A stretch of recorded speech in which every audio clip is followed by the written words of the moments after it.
kamusta ka kayo mga bossing? Ay samahan ninyo ako ngayon at tayo dadayo mga bossing dinay sa may Tanawan City at ari na nga ang ating huling arrival sa taong 2024. Ay baka naman tayo papaldaw bago matapos ang taong aray at tuong napapalayo na ang ating dayo mga bossing. Ay pagdating nga natin din ay napakadami na day na kolektor. Ay isang oras at kalahati pang nalalabay bago buksan aring pinto ng kaligtasan. Ay kita mo naman na ring mga selektor ay mga nakasuksok na sa kailaliman na ring roller. Ay hapit ang mga person. Ay syempre tayo ay sisiksik na rin diyan mamaya mga bossing. At sa paunti ng oras ay sa padamay ng mga kolektor at mga selektor ay di atin munang sinilip din ay sa may kaitaasan kung meron pa tayong masisimpat daon. Pero tuong napakadami na ng mga kolektor din ay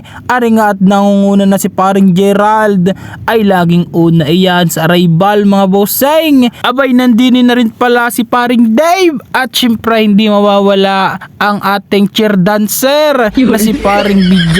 Ay ang pagkakakit naman si Jai mga bossing ay ari na nga at medyo nagkakasiksika ng mga bossing.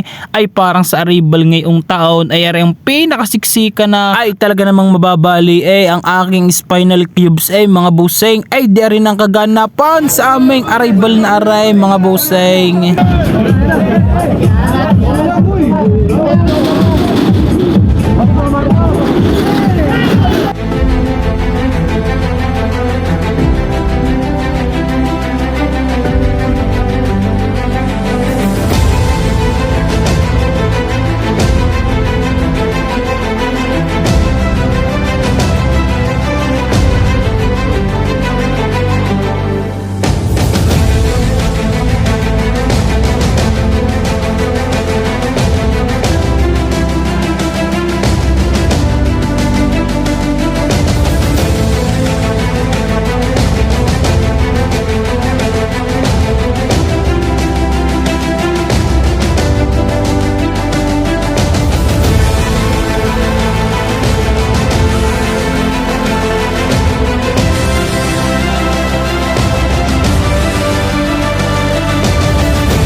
Ay talaga namang kagulo na mga bossing. Ay kita mo gat pagkakakalat na ng mga pistuhan ng mga sapatos at ng iba't ibang garments mga bossing. Ay tuong hindi naman magkaigi kung ano ang kanilang mga dadamputin. Ay di ang ating mga nakuha din mga bossing. Upon checking din kung gaano kaganda yung quality ng sapatos. At syempre kung papasok sa resale value natin mga bossing ay napakadami ding solid na mga Adidas. Meron din diyang Hoka mga bossing, meron ding mga carbon plated. Ay napansin ko pa ring Allen Iverson ay meron din dining Adidas na 4D. Ay ang pagkakasolid mga bossing.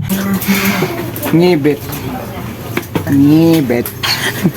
Ay di bago tayo umuwi mga bossing ay magpapaship muna tayo ng sapatos din sa may JNT mga bossing. At tuong tayo naman ay minabisong dalawa kahit papaano at tuong hindi rin nasayang ang ating pagod na iyon. Ay isang taon na naman po ang lilipas sa ating buhay. Ay patuloy tayo magpapasalamat sa Ama na nasa itaas sa patuloy na pag-iingat sa atin sa araw-araw. Ay siya paano mga bossing ay hanggang sa susunod na taon na lang po ulit. Thank you for watching. Ingat!